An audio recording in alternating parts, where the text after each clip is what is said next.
Okay, good evening, everyone. I'd like to call to order the Northampton Township Board of Supervisors meeting for Wednesday, August 25th, 2021. We'll start with the Pledge of Allegiance and a moment of silence. Flags are behind me. I pledge allegiance to the flag of the United States of America and to the republic for which it stands, one nation, under God, indivisible, with liberty and justice for all.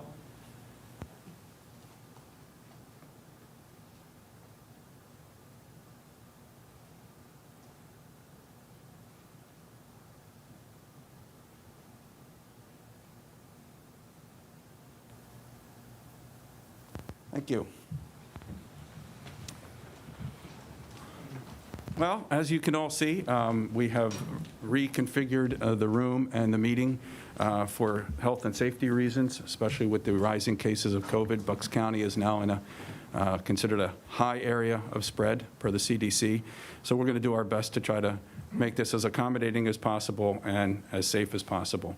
We have the meeting room in here where the chairs, please leave them on the dots, are separated so everybody can be socially distant and masks are required all times. We also have a meeting room at the other side of the township building, which is set up similar to this, has a TV screen, and anybody that would like to make a public comment would be able to walk down the hall and do that.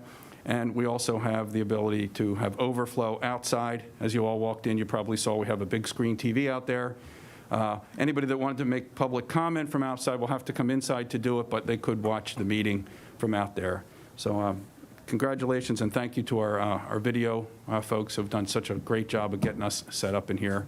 And thanks everybody for the cooperation wearing masks. I think we all agree that the safety of each other is the most important thing through some of these times.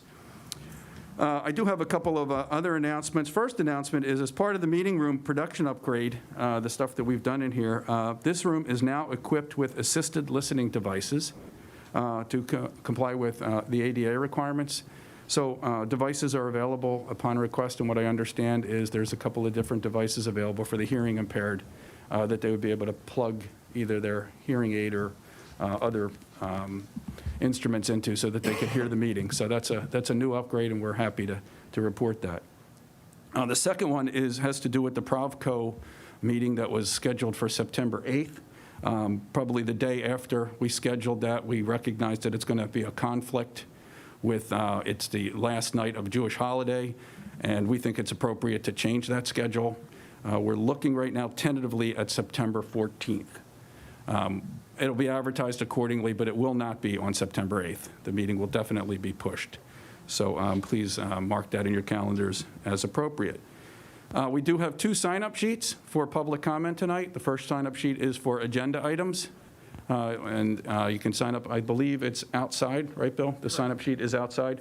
So if somebody would like to speak on agenda items, you can sign up on that sheet. And then there's a second sheet for open public comment as usual. We'll hold to the 3 minutes per comment, please, and try just not to be repetitive of whatever anybody else has said.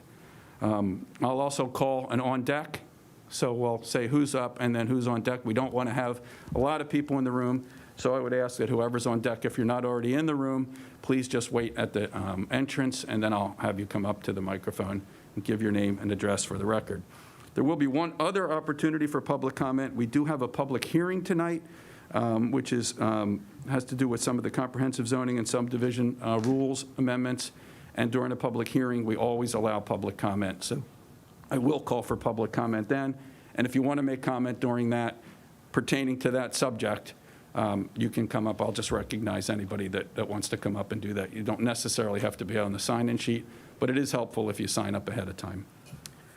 So that's the lay of the land, and this is probably going to be how it is for a while, I think. I don't see the case rates coming down anywhere in the country, including Bucks County, anytime soon, but we still want to make the Board of Supervisors accessible for everyone. We want everybody the opportunity to come and speak in front of the board if they so desire, and I think we've done a pretty good job of setting that accommodation up. So first, tonight, we don't have a flag presentation, but we do have a special presentation. If you recall, last meeting, I announced that our Northampton Bombers were the state baseball champions, and we do want to recognize them with a proclamation and some certificates. And in an effort to stay safe, we're actually going to do that outside. What I'd ask is, for those of you in the room, you're welcome to stay in the room. It will be up on the big screens, and the board, we're going to go outside and present the baseball team with their proclamations, and then we'll come right back in. So we'll just take 2 minutes to go outside. Thank you.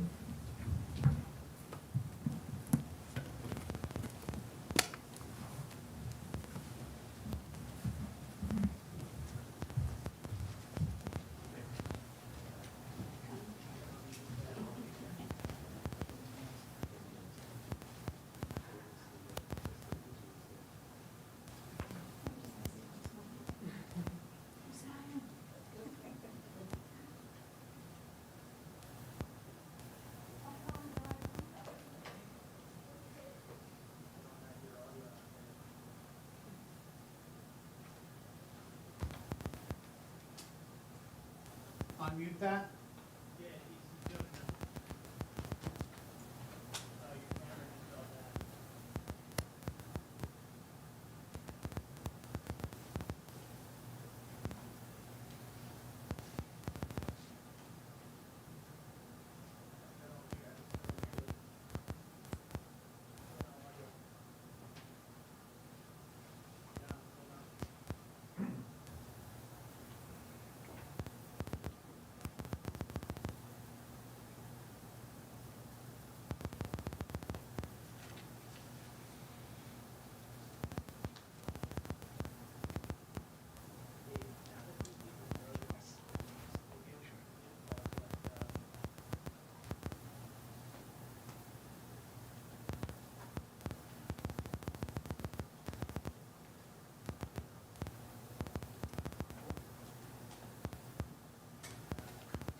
Check, check, check, check, check.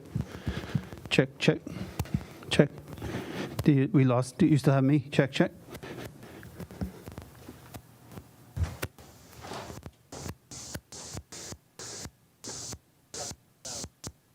Check, check. So we'll try this.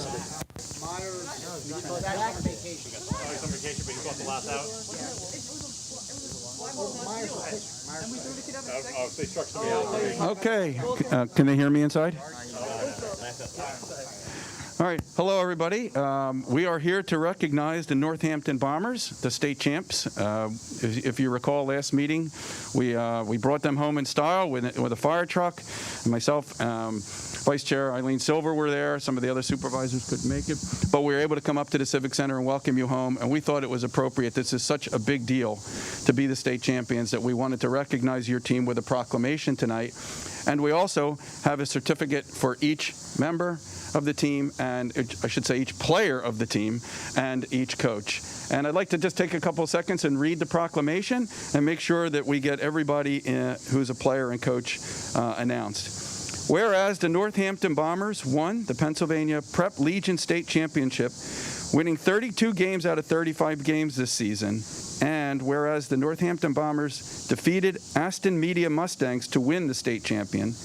And whereas the Board of Supervisors wish to recognize the significant training, motivation, and teamwork of the Northampton Bombers for winning the Pennsylvania Prep Legion State Championship on July 28th in Downingtown.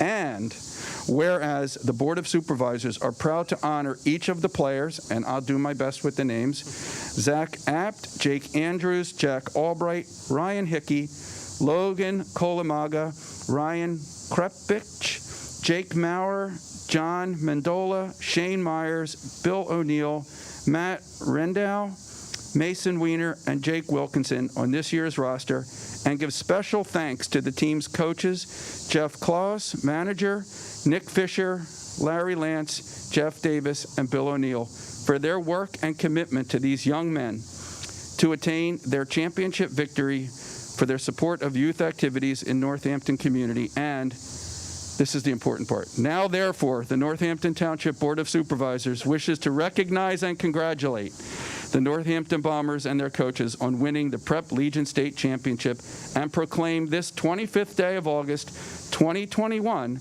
as Northampton Bombers Team Day in Northampton Township.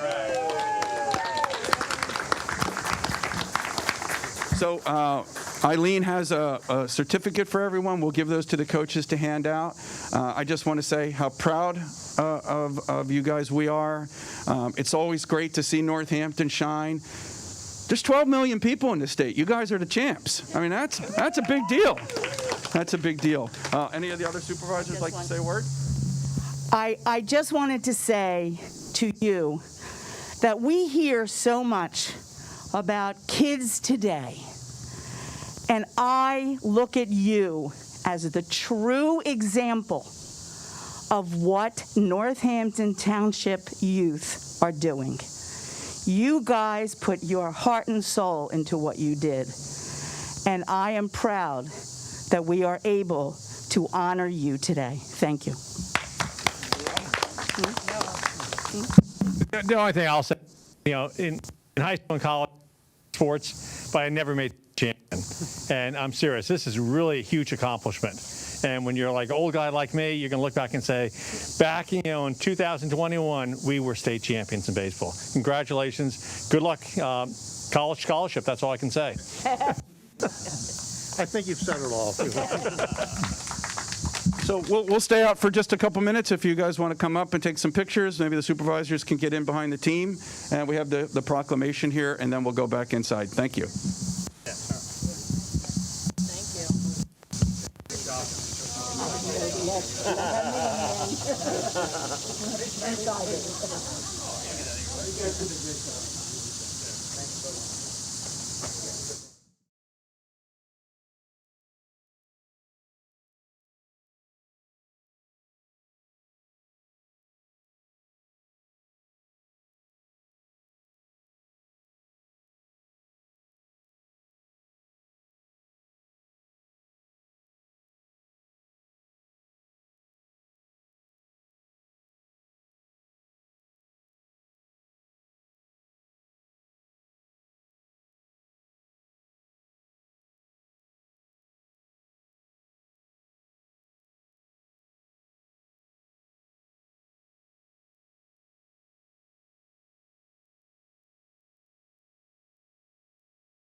We forgot today, guys, you should be proud of your parents because they are the ones that made sure that you are the men that you are. So let's give them a round.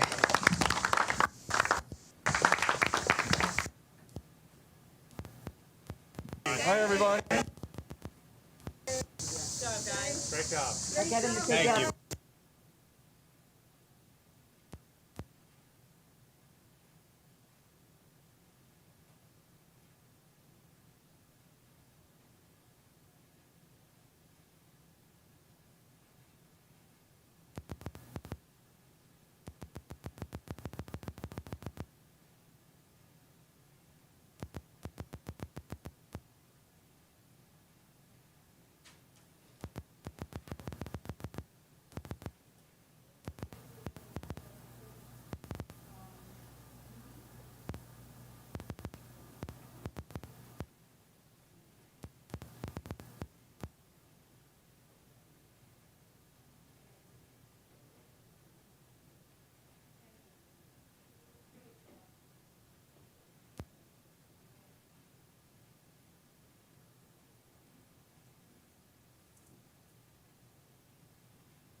Just waiting for Bill to get back in the room. And Lisa. Can we turn that monitor back on? Thanks. Next is public comment for the agenda items, and I'm just waiting to have the sign-up sheet brought in if there's anybody on it. If not, we'll move on. Hopefully they heard me outside. Thanks, everybody, for your patience. Just kind of getting the cadence down.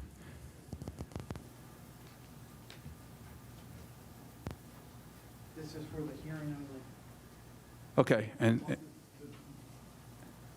there somebody on there? Yeah, James Cohen for the hearing, not for the public. Okay, so is James in here? Is in the room? When we do the public hearing, that's what you want to comment on? I'll call you up, and if that's okay. Because we will have open comment during that. Thank you. Thanks, Dave. Okay, we'll move on to consent items, and first up is approval of minutes. Frank? If there are no objections, I request approval of the July 28th, 2021 minutes. Frank, can you turn your mic on? There you go. Try it again, wait a minute. Yeah, it's on.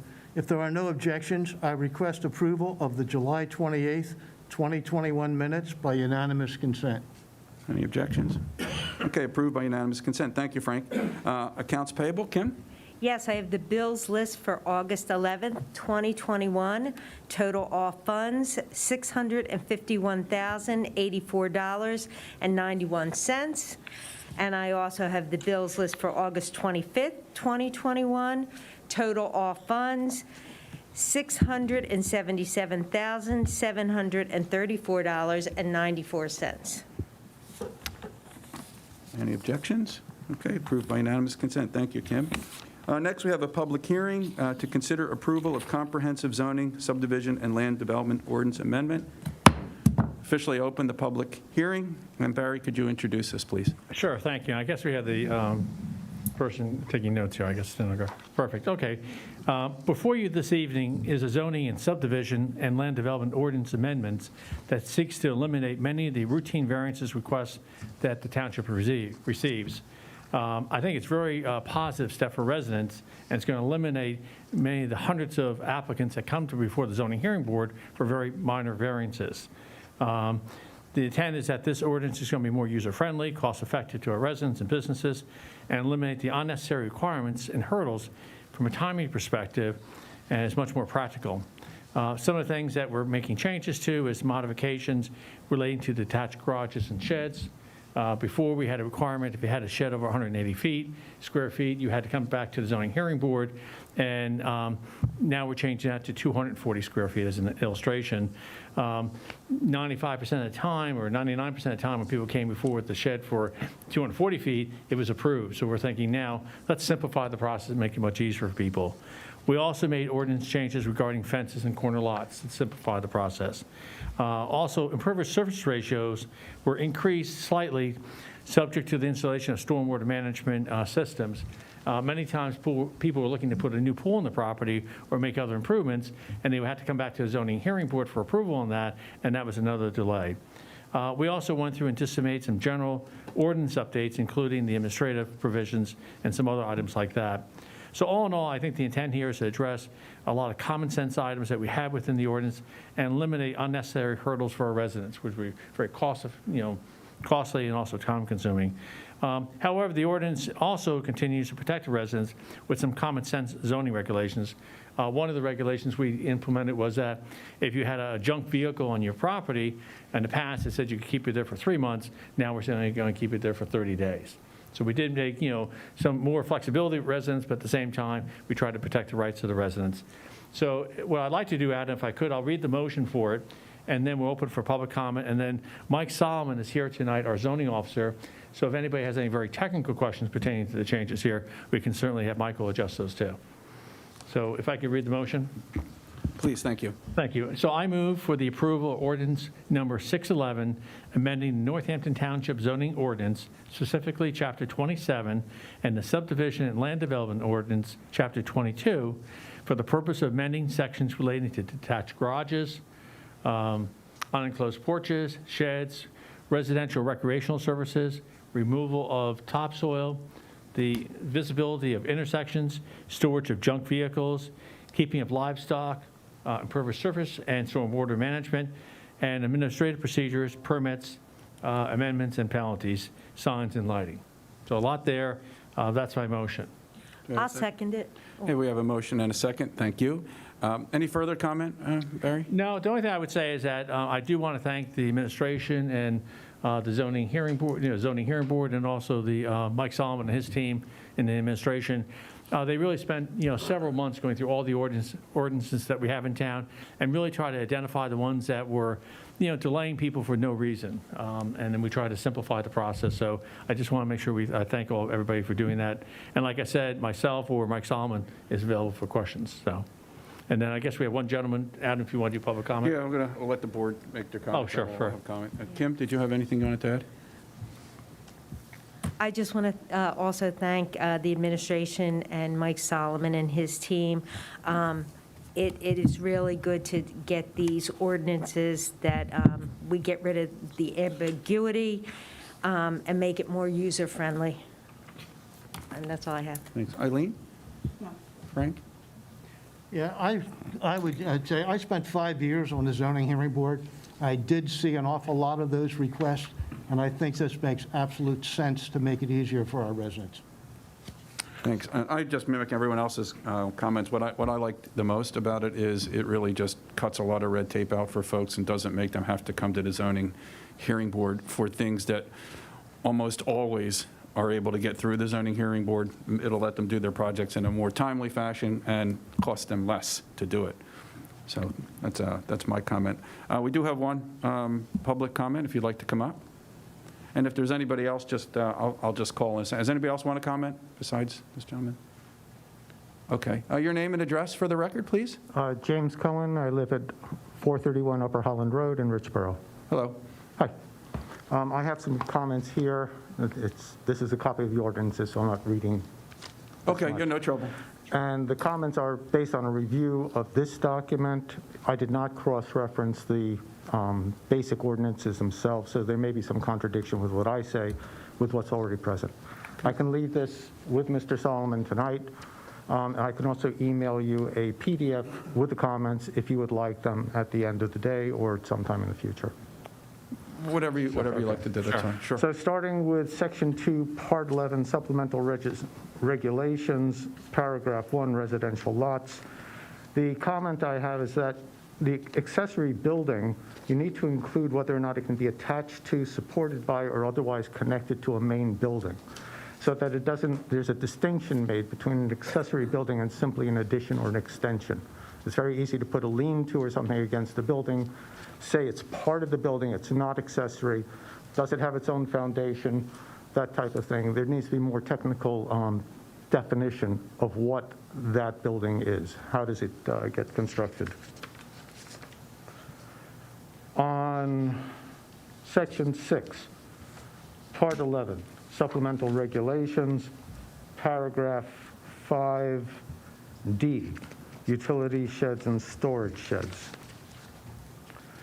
Reading this, I'm an engineer, it's unclear whether the structure needs to have foundations, whether it needs to be tied down to the foundation.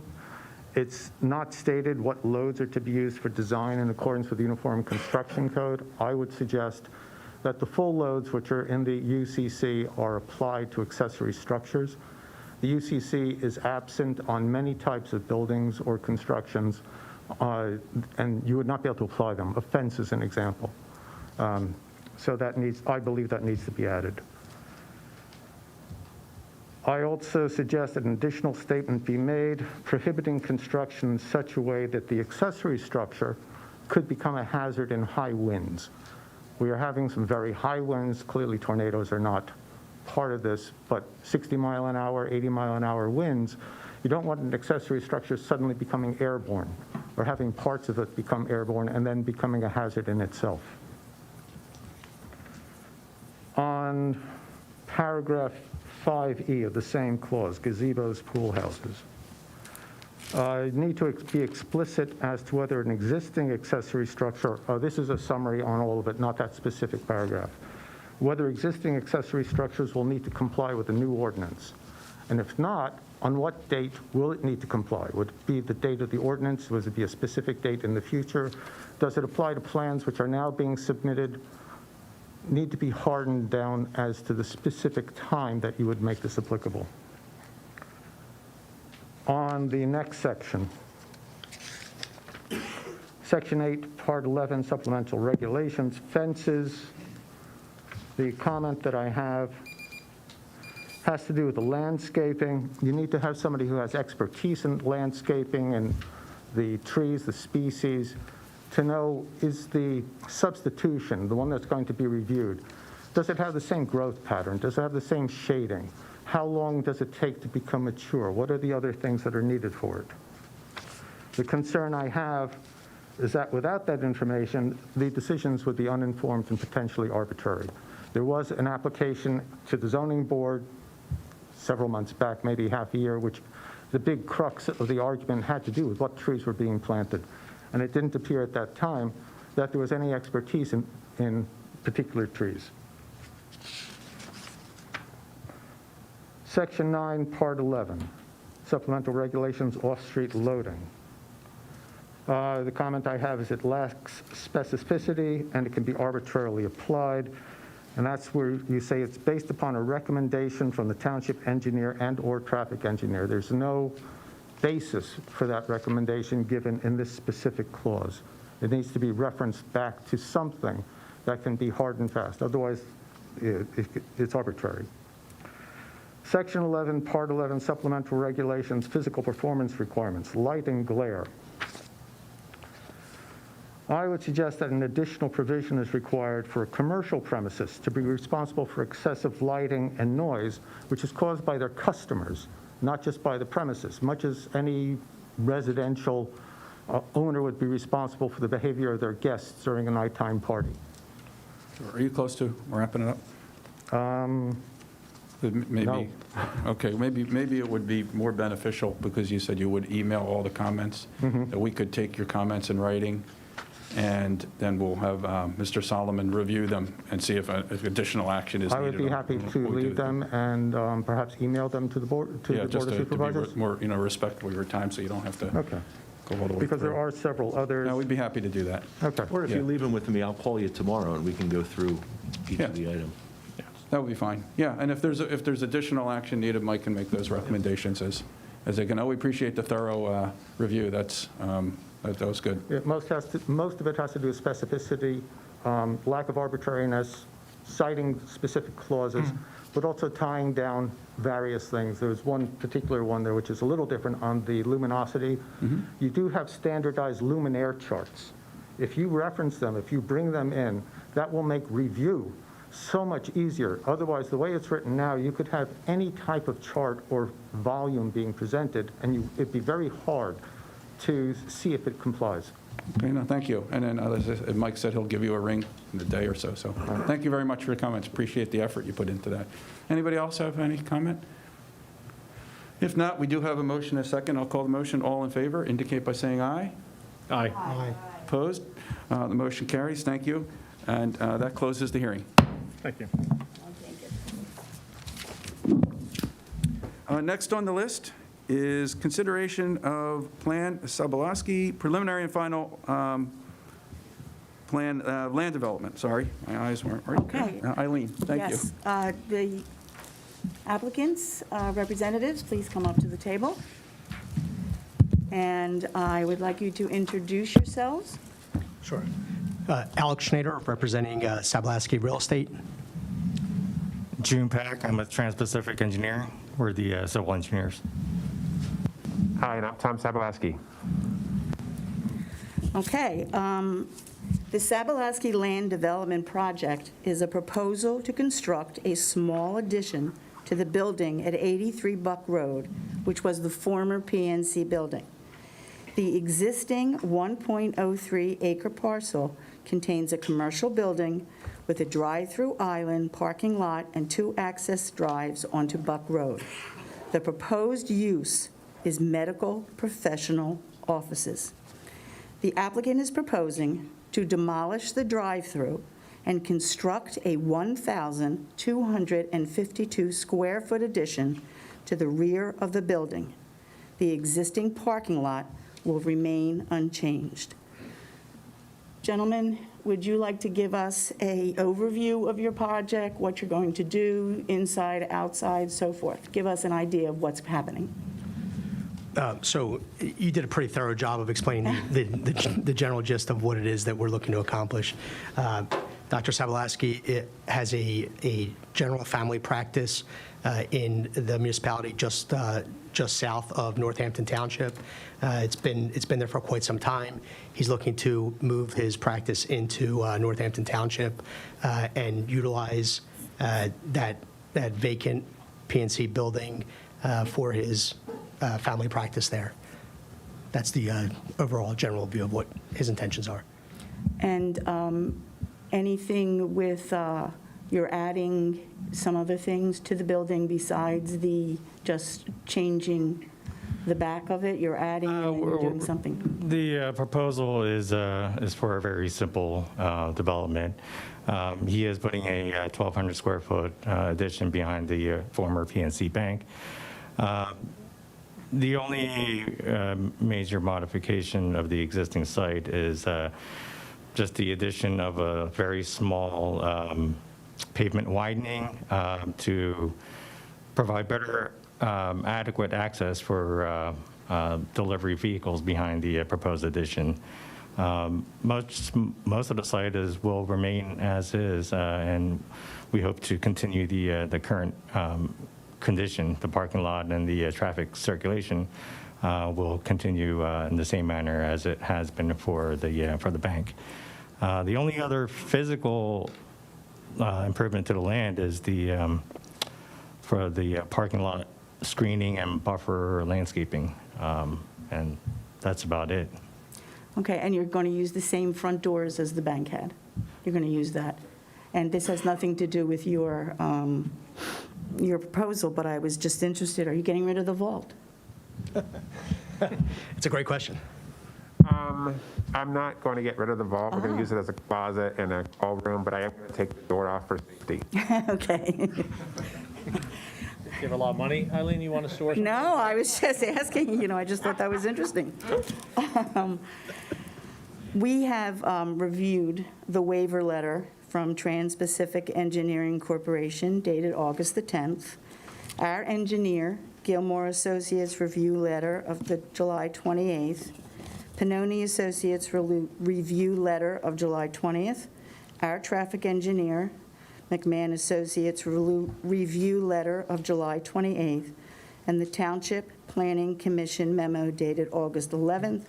The Bucks County Planning Commission review letter dated May 14th. And we all received a copy of the plan. The applicant has agreed to pay the amount of $8,957.78 as a fee in lieu of sidewalks, since the entire area there does not have sidewalks. They have agreed to pay a park and recreation impact fee of $2,136 per the terms of the land development agreement. The township will have the final review of building agriculturally design to show compliance with the Village Overlay District requirements, and the applicant has agreed to landscaping modifications to change some type of the trees. From the waiver letter received on April the 10th, does anyone have any comments or questions for the applicants, supervisors? The only thing I would say, I welcome the fact that you're taking a vacant building and renovating it, and I welcome you to our community with your practice, and I'm very pleased to see what you're doing. I looked at the plans very carefully, and I'm very happy to see it, and I wish you great success in your endeavors here. Oh, thank you. And thank you for coming. Yeah, thank you. I totally agree with Barry. I think it's a great reuse of an existing building, and I also welcome you to our community. Thank you very much. Frank? I would support the comments you just heard. Chairman? Same, thank you. Thank you for coming to Northampton. Thanks for choosing here, and welcome. Absolutely, thank you. Thank you. May I read the? Please. I move for the approval of the Sabalaski Land Development SLD 20-3 subject to compliance with the Township Engineers Review Letter dated July 28th, the Township Planners Review Letter dated July 20th, the Township Traffic Engineers Review Letter dated July 28th. It is further moved that the requested waivers be granted. In addition, approval is subject to the following. The applicant shall enter into a land development agreement, an escrow agreement, in a form acceptable to the township solicitor and engineer. This shall include a stormwater management maintenance and operations agreement. A fee in lieu of sidewalks in the amount of $8,957.78 shall be required. A park and rec impact fee in the amount of $2,136 is required per the terms of the land development agreement.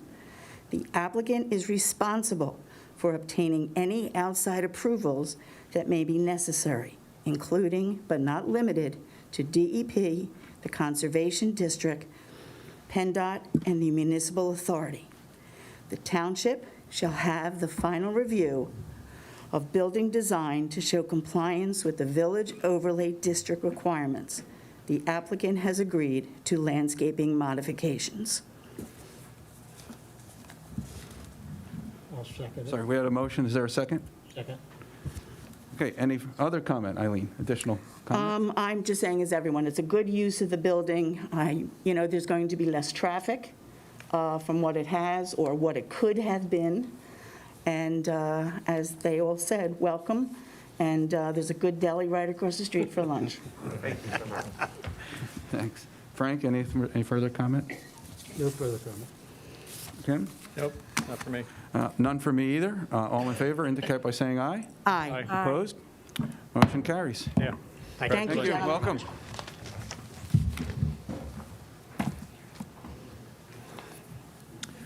Next, we have consider a modification to the Maureen Welsh Trail easement. Frank? In 2018, the township received a grant from the Greenways Trail and Recreation Program to construct a trail from the township property on New Road next to the Maureen Welsh Elementary School to the Township Municipal Park. The grant included a 12-vehicle parking lot on the township's 2-acre property. The township also had to obtain an easement from Council Rock School District to permit a portion of the trail to cross school district property. The project was put out for bid, but all the bids significantly exceeded the budget for the trail project. In June of 2020, this board rejected all bids and directed that the project be rescoped to reduce its cost. The recommended outcome of that review was a realignment of the trail to eliminate the need for a bridge over a stormwater management basin. The administration anticipates that that realignment will reduce costs by approximately $173,000. This will require a new easement agreement with the Council Rock School Board. The township has worked with the Council Rock School District, and the proposed easement location was recently reviewed by the School District Facilities Committee.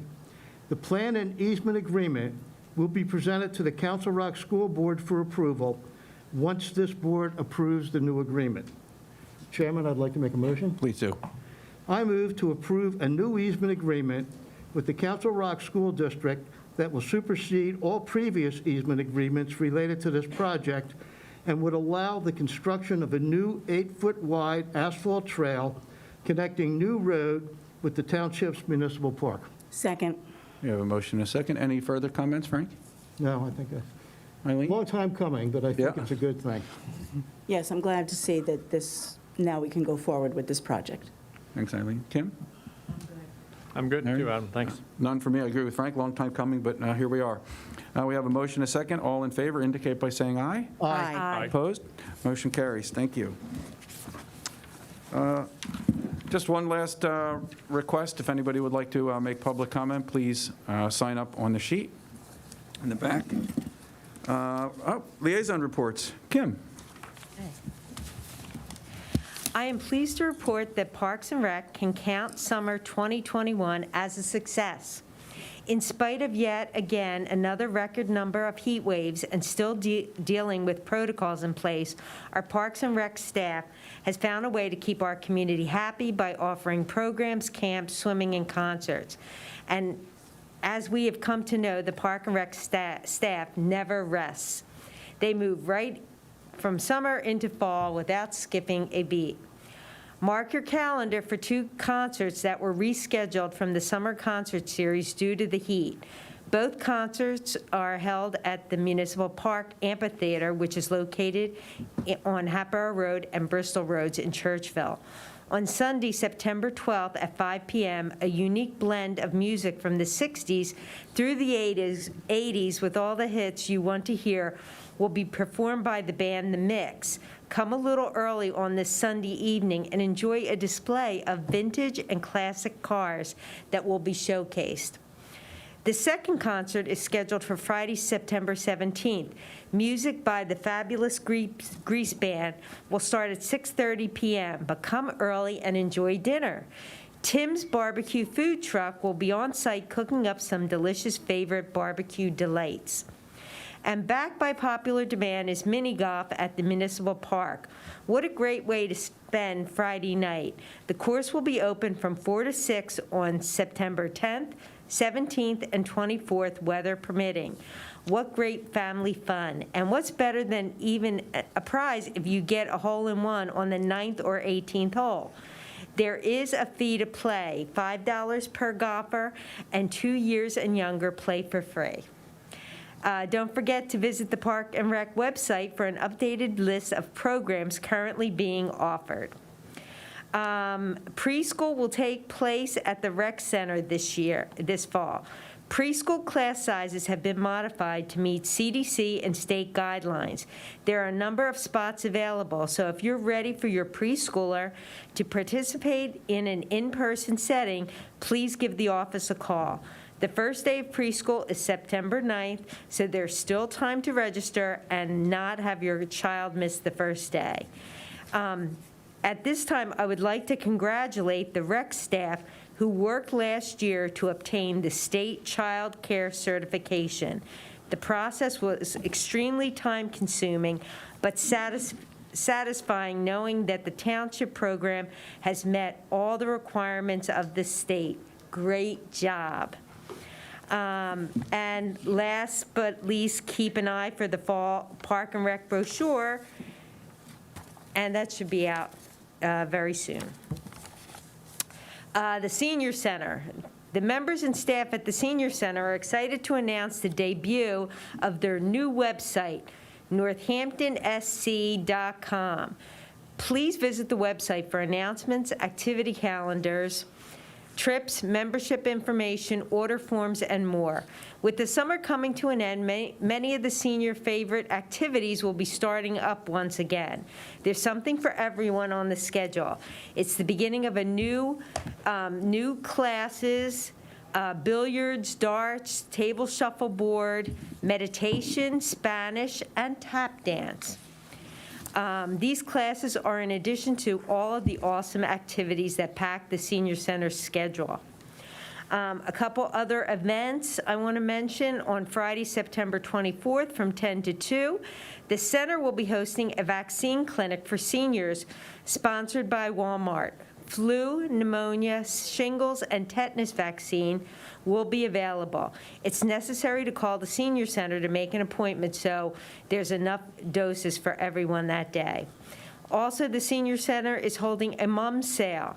They are currently taking orders for beautiful 9-inch potted mums with your choice of a variety of wonderful colors.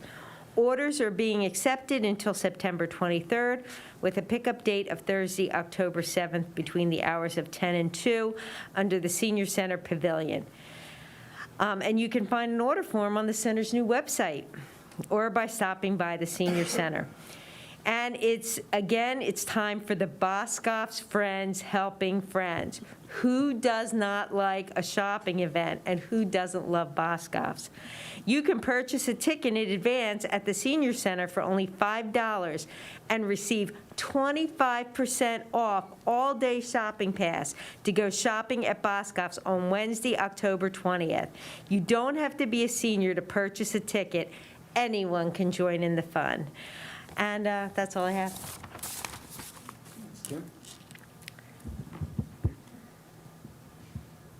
Sorry. Frank? Public Works. On Monday, Public Works will start milling the third and final group of roads in this year's road program. Roads included our Post Road, Jennifer Lane, Cedar Brook Drive, Heather Road, Fairhill Drive, Charlotte Drive, Green Drive, and Winder Drive.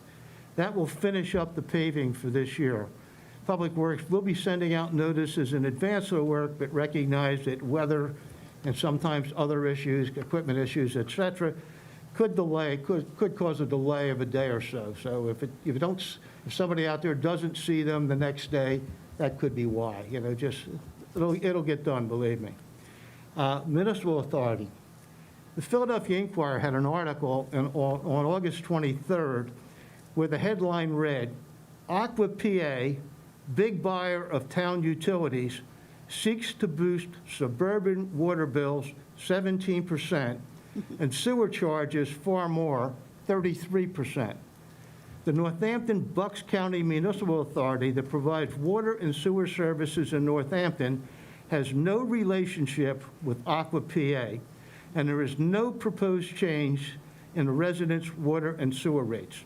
The water and sewer rates in our township were last increased in the 2017 budget of the authority. So if people see that in the paper, don't panic. It has no impact on us. That's all I have. Thanks, Frank. That's great information. Barry? Sure, thanks, Adam. The only thing I want to comment on, Adam mentioned at the beginning of the meeting, the special meeting we're having for Wawa is going to be September 14th, and that's the target date for it. And I would just encourage all residents, respect to that, that's, in my opinion, going to be the best time. If people have comments about the Wawa, is to come to that meeting and speak at that meeting, because that's a special meeting dedicated for that purpose.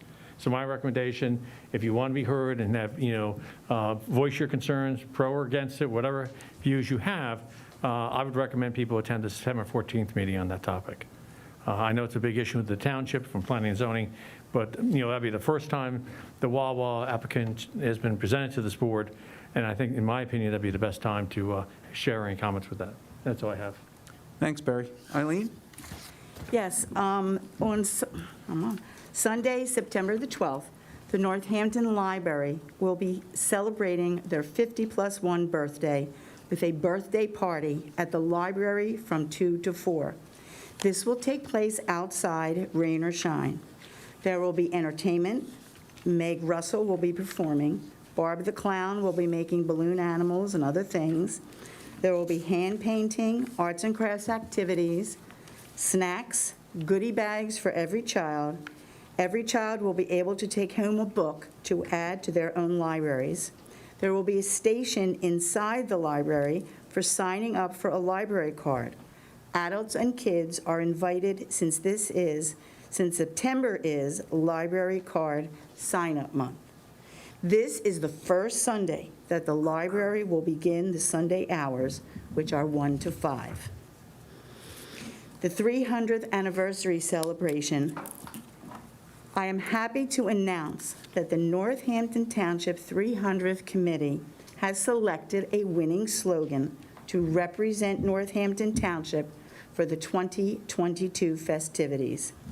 The winner is Nancy Sawyer, who submitted Northampton Township, Cherish the Past, Celebrating the Present, Welcoming the Future. Nancy will be invited to our September meeting where she will receive her $250 gift. The committee had a difficult time choosing from so many inventive and worthy suggestions. We thank all the participants. Again, congratulations to Nancy for words that will reflect the 300th celebration of our township. And lastly, with trash and recycling and yard waste, I was very optimistic after our last meeting.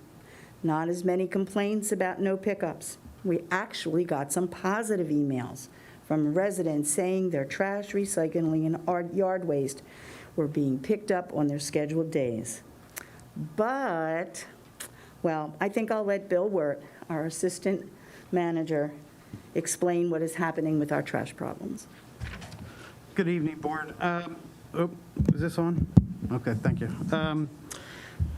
We continue, as everyone is well aware, we continue to have issues with trash collection from Mascaro. We are in daily communication with them on their status. Unfortunately, they continue to suffer labor issues that was mentioned at the last meeting here with the board. They continually run into issues where they're losing helpers off the back of the truck, which causes their not be able to complete routes. And when they get backed up, they're typically intending to come back to get all the routes completed on the weekends. For the last 2 weekends, they have not done the job of collecting the trash on the weekends like they had the 2 and 3 previous weekends. So that little glitch we had of positive feedback is they're recurring back to having issues. One of they did have weather impact, not only with the heat, but also with the excessive rain. That has also caused some issues with their delays. Typically, when the delay that we are seeing is from the previous week. They're well aware of it. We talk to them daily. We continue to ask residents to call us, let us know, so we can communicate with them directly. They have supervisors in the township that are doing spot collections in areas that we are aware of. So if we don't hear from you, it's more difficult for the trash to get collected. Unfortunately, I wish I had better news, but it is still a continuation of the problems that we maintain. Anything new with the truck across the street at the old police building? Thank you for bringing it up. Just so the residents are aware, as an alternative, it's not to replace the yard waste collection that's occurring on Saturdays, but as an alternative, there is a trash truck across the street for yard waste only. If residents choose to bring the trash, their yard waste only, there's a truck across the street from this building in the old police station lot that has been there 7 days a week for residents to drop off trash. That is not going away anytime soon. So they'll leave that there as long as they can. That has provided some relief for many residents, but the regular scheduled trash on Saturdays continues. Okay, thank you. Appreciate it. You're welcome. That's all I have, sir. Thanks, Eileen. Just, I hadn't planned on talking about the trash, but before I give my report, just a couple words. We have the township staff is here to take the information as collections are missed. They're compiling it. They're doing what they need to do. As you heard last month, they're sending it off to Mascara. They're monitoring it. There's an email, trash@nhtwb.org, which is really the best way to send in if you've missed. But in the same respect, these folks that are answering the phones and answering their emails, they're working really hard to try to help everybody with their trash issues. And have patience with them. They're doing what we asked them to do. We don't want, giving the person on the phone grief about the trash is just not going to get it picked up any faster, and they really aren't the folks that can help get it done. They're merely the conduit of collecting the information, passing it off to Bill and Bob, and getting it to Mascaro. So when you give them a call, maybe say thanks for taking the call, because they're really trying hard to keep this organized. This is a big township, and this trash problem is not just a Northampton issue, it's a regional issue. And as quickly as we make some progress, as Bill said, we go backwards. But be patient with the folks here. They are really trying hard to get everybody accommodated. As far as a couple reports from me first, this year is the 20th anniversary of the 9/11 disaster that happened in 2001, and to that end, the township is going to have a ceremony honoring those that lost their first responders and everyone that lost their life on that day, and also honoring the current first responders that serve Northampton Township every day to keep us safe. And that will be on September 11th at 9 a.m. Down the street here at the Northampton Police Station. It'll be an outdoor event. The public is welcome to attend, and it will be a really nice day. Again, remembering those that gave their lives that day and also honoring those that work here every day to keep us all safe. So I encourage everybody to come. I think all the plans have come together nicely, and as long as the weather holds out, it'll be a very, very nice event. Also, you know, an annual favorite of many of the residents in the township are the fire prevention open houses, which usually occur in October. And last year, we did not have the open house because all the situation with COVID, and it was really unclear how to do it safely.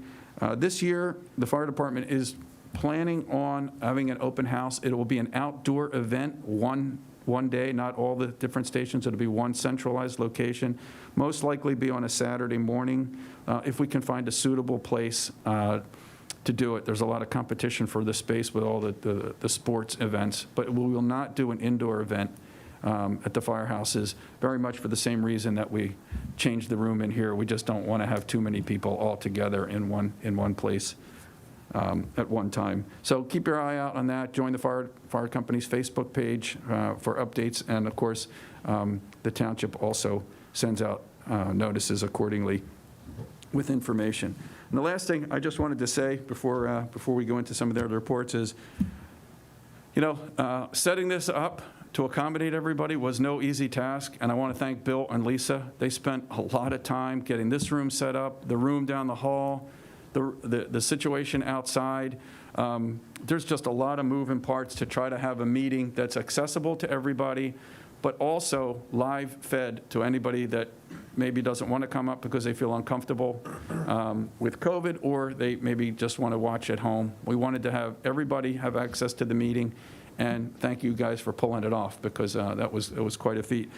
And I also just want to thank Dave, Nick, and Kyle up in the video booth, because they've been here for the last 3 solid days, running cables and making sure all this worked out well, too. And boy, really, the upgrades to this room have come so far, and we really, I think we really are set up with our technology for the future to make sure that we can bring the activities of the township right into everybody's living room or their mobile device, however they choose to watch it. So thank you guys up there, too. We appreciate all the help. We haven't met them yet officially, but could you tell everyone the name of their company, so at least our residents know who is taking care of us now? I could if I knew the exact name of the company. Thank you thanks for that. Lisa, what's the Foster Digital, yeah. I didn't want to mess it up because I didn't want to say the wrong thing. Okay. But thank you for putting me on the spot. That's okay. Thank you. All right. So thank you, guys. We appreciate that. Next up is manager's report. Bill, do you have anything further other than the trash report? No. Okay, thank you. Solicitor's report, Mr. Pizzo. Yeah. Other than to wish all of you and everyone in the community a happy Labor Day, no report. Thank you, Joe. Our engineer, Amanda, all the way on the other side of the table. I think is there a microphone out there? No, but I have no report. So. Oh, okay. Amanda says she has no report, so thank you, Amanda. We'll next go to public comment. I will go down the list as I normally do. I'm going to hold everybody to 3 minutes tonight, please. Try not to be repetitive, and we're happy to take your comments. So first up is Tom Bucher. Yep. Hi, thank you. Hello. Tom Bucher, 669 Holland Road, Holland, PA. And just want to summarize some of the concerns that the folks have with the Super Wawa here. So these pictures here talking about the quality of life, the environment, the traffic, and an alternative. This is what we intend to do, what's the proposed in Holland. Super Wawa here, homes surrounding it. Compare that with Richboro. Super Wawa here, no homes. It's in a business district the way they normally are. This is the first time that I see a Super Wawa that imposes on the neighborhood in the way that one does.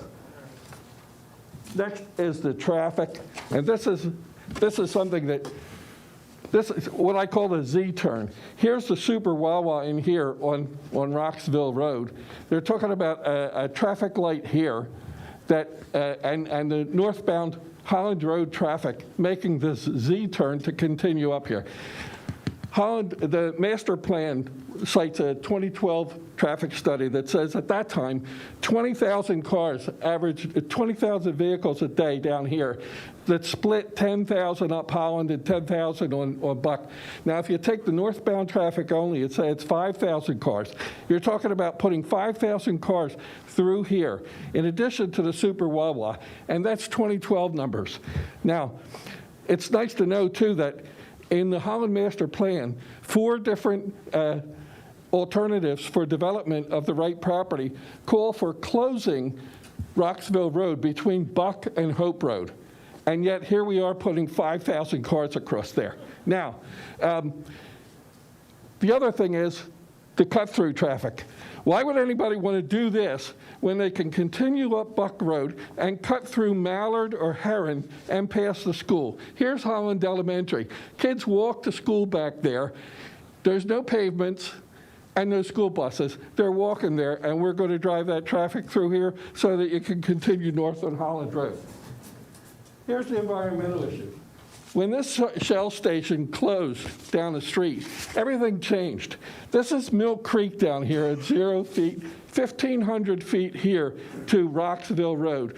The elevation here is 89 feet, 36 feet here. This is all downhill to the Mill Creek, Neshaminy Creek, and the Delaware River. When this closed, things changed, and this is the site where Super Wawa belongs, not on the right property.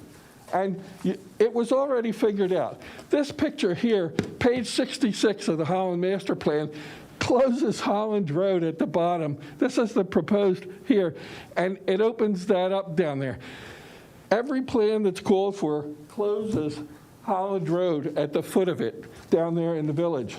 And so if you do that, why not just propose this? You already have a Wawa here that was renovated in the last 5 years. If you have that and you close this section of Holland Road, you take the traffic light that's here and move it up here, take all the traffic up here, make an S Holland Road where the current service bays are, and you open this up. The township sells or leases what's now Holland Road to Pravco and let them put their tanks here. It's almost the same configuration as you have in any Super Wawa. You have the existing Wawa store and the pumps here. You can access it. I have it like drawn here, but you can have access from the north and the south, probably not on Buck Road because of traffic, but this is the answer. Propose to Pravco that they move this thing south. Can you try to wrap it up? Way. Thank you. Thank you. Thank you. Thank you, Mr. Duker. Next is Sharon Furlong, and then on deck is Pam Duffy.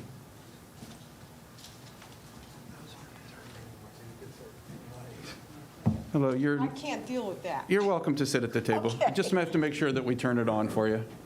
Is it on? Okay, thanks. You just Yeah. your name and address for the record. Thanks. Sure. Sharon Furlong, 133 Bristol Road in Feasterville. I'm also co-founder and spokesperson for Bucks Environmental Action, a watchdog group in Pennsylvania in this area, and I'm 5 minutes from here. I'm talking about the Ironworks Creek and its connection to this Super Wawa project. The creek is a tributary to the Mill Creek, which is in turn a tributary to the Neshaminy River, which directly feeds the Delaware River.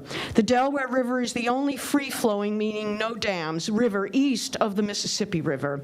In addition, it is the source of primary drinking water for between 13 and 17 million residents along its 300-plus mile length that flows through 4 states.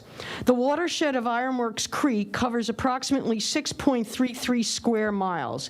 It lies within the Stockton Formation, which is a sedimentary layer of rock laid down during the Triassic period between 207 and 237 million years ago. The makeup of that type of foundational rock includes sandstone, siltstone, shale, and mudstone.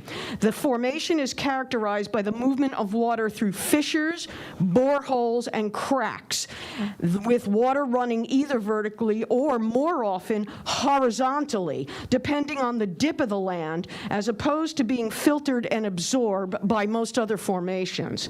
This Super Wawa project would take place at the high point of this particular tract of land. Therefore, it is reasonable to assume that water from storm runoff and/or contaminants picked up from this project because of leaks, overfills, cracks, etc., would also follow the same principles of liquid migration and flow downhill both on the surface and below it. The report done for the U.S. Geological Survey in 1996, and I have all the quotations and citations in here, repeatedly indicated that this section of Bucks County is hydrologically interconnected, and therefore contamination in this particular kind of formation is conducive to the widespread migration of contaminated liquids well beyond the site of the pollution itself, as porosity is higher in the horizontal, not vertical direction, running over the more dense and non-porous sections due to the composition of these rocks. Therefore, in plain English, thank you, this means that a stormwater runoff and/or contaminated liquids will have an efficient underground liquid highway to move laterally very far away from whence they began.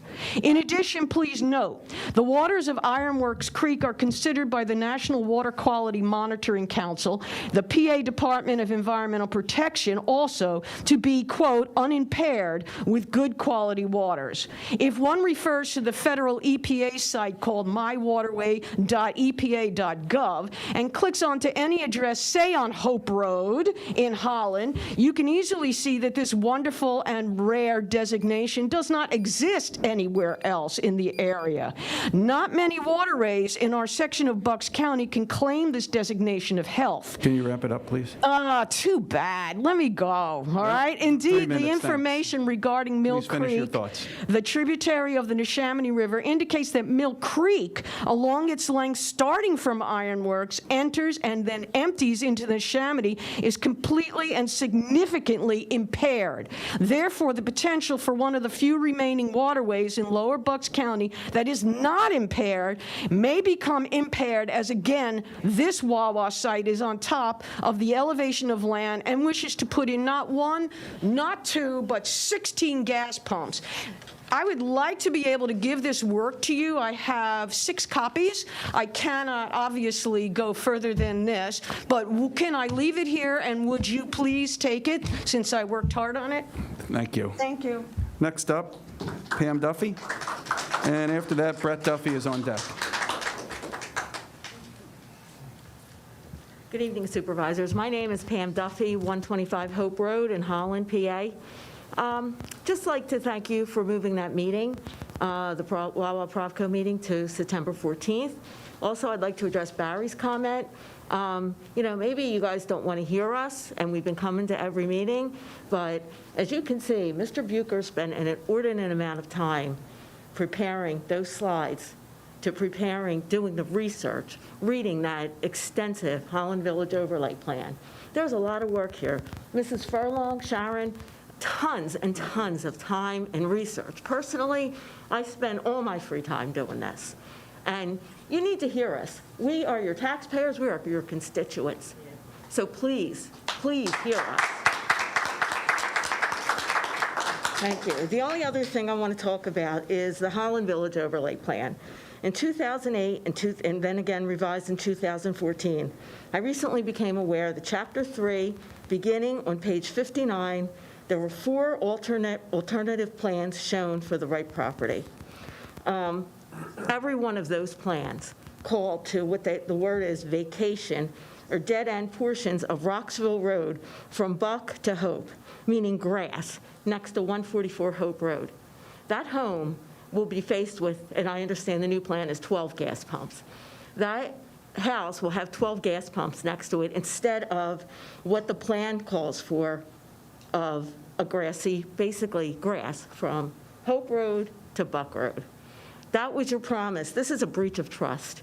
You spent countless amounts of time and money, our money, taxpayers' money, for this plan. If I was going to buy 144 Hope Road in 2014, and I was vigilant and I did my homework, I would look to that Holland Village overlay plan, and that's what I would have seen. And I would have bought that house, not for, 2018, when you guys started talking to Profco? We were unaware of that, of course.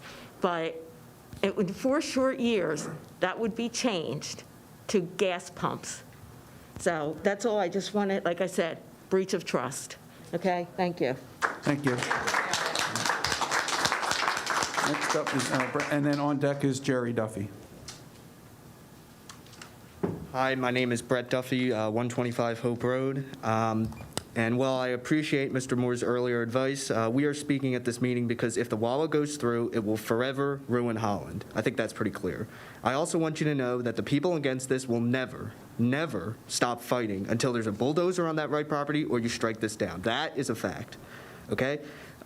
3 weeks ago I saw 6 or 7 teenagers in the current Holland Wawa parking lot, and they were loitering or doing whatever. That wasn't surprising. But what they did next was they walked up Holland Road at night. It's like 10 o'clock at night. And then about 5 minutes later when we left and we went home to Hope Road, I saw the same kids walking in the middle of Hope Road, at 10 o'clock at night. And I'm wondering to myself, well, they walked all the way from the Wawa now. Now, I've only seen that maybe 2 or 3 times my entire life. But if we vote to approve the Wawa on the right property, which is directly adjacent to Hope Road and several other neighborhoods are very close, you're going to have that tenfold. You're going to have 50 or 100 kids every single night going up and down Hope Road and all the other roads, Mallard, Crescent, Heron, and so on. So that is something you should take into account. We don't want to turn Hope Road and Mallard, Crescent, and Heron into Street Road at 3 o'clock in the afternoon. Also, in the new plan, the Wawa dumpster is 50 feet from homes. 50 feet from homes. Would you want a dumpster 50 feet from your house? I don't think so. Okay? It's totally unacceptable. Think about it. Finally, it is imprudent and improper to build the Holland Super Wawa, and if you really care about the citizens of this township, you will vote against it. Thank you. Jerry Duffy is next, and then Stanley? I'm sorry, I can't. Broski, is that right? Okay, you'll be up next. Hi, good evening, Supervisors. Jerry Duffy, 125 Hope Road. I did ask Bill, was it, if it would be possible to bring up the revised plan, but I understand it's premature to do that. So I want to speak to the revised plan that's now available on the Northampton Township webpage. Tonight I'm going to focus on traffic and ingress and egress issues that I've touched upon previously. The webpage now displays the revised plan for the proposed Holland Super Wawa.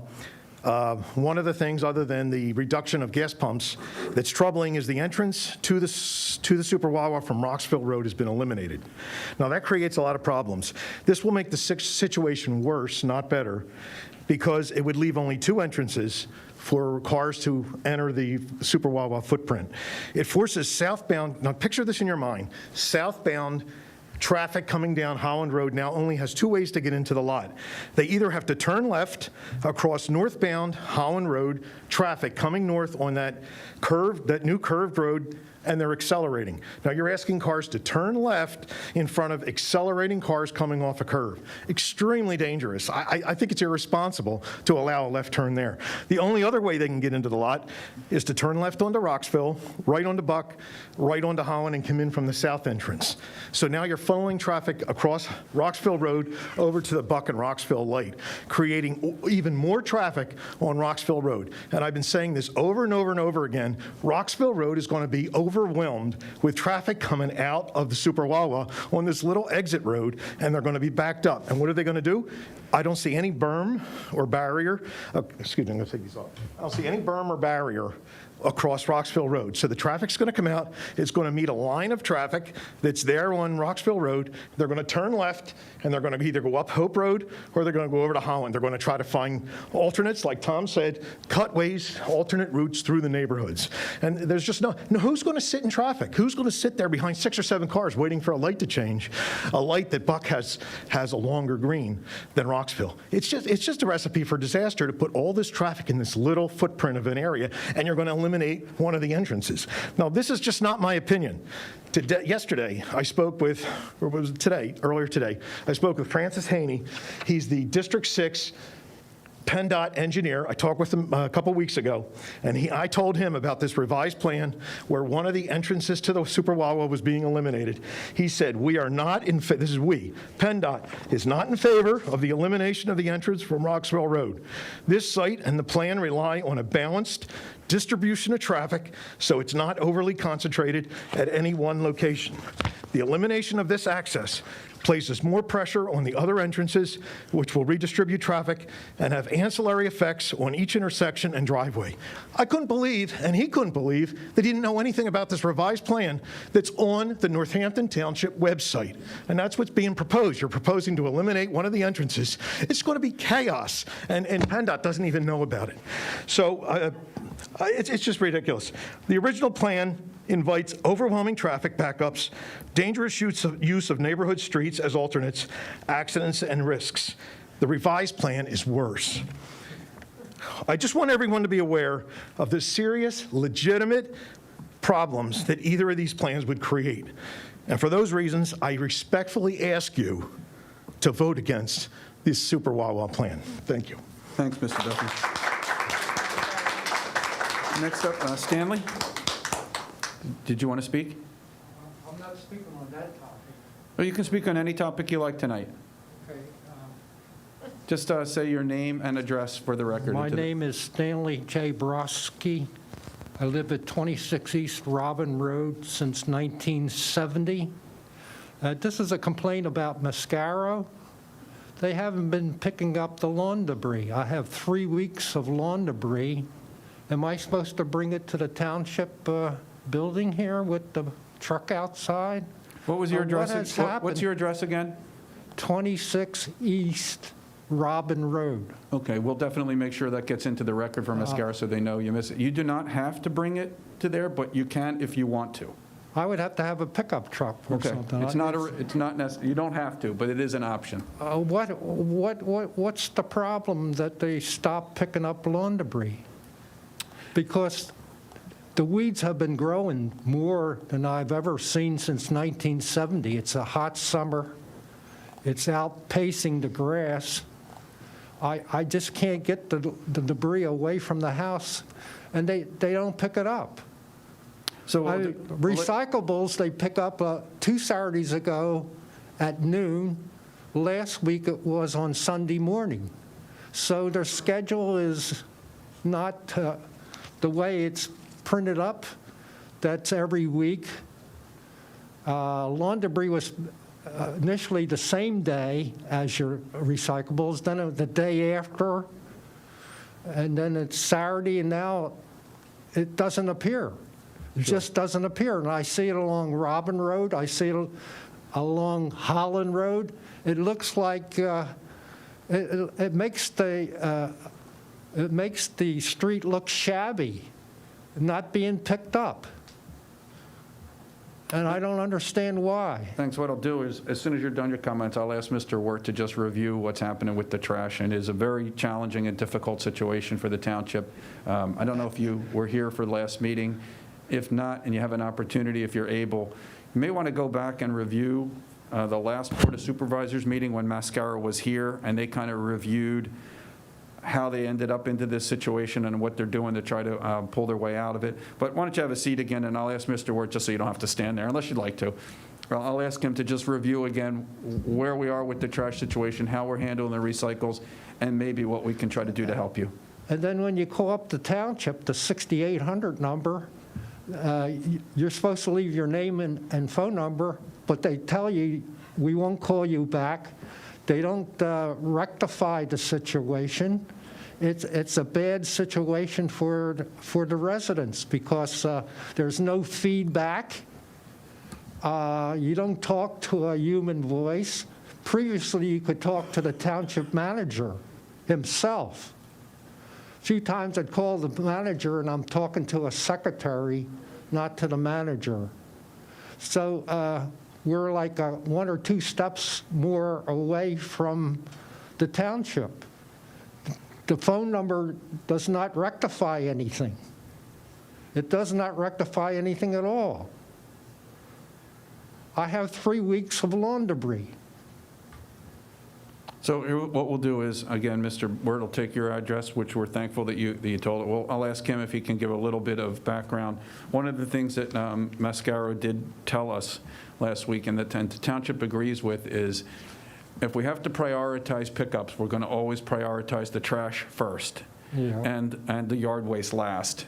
And so they really are concentrating all their efforts on making sure the trash and recyclables are picked up because that's much more of a public health issue. Yeah, but I understand the frustration, and I understand the schedule is definitely off. We understand that, and we know that.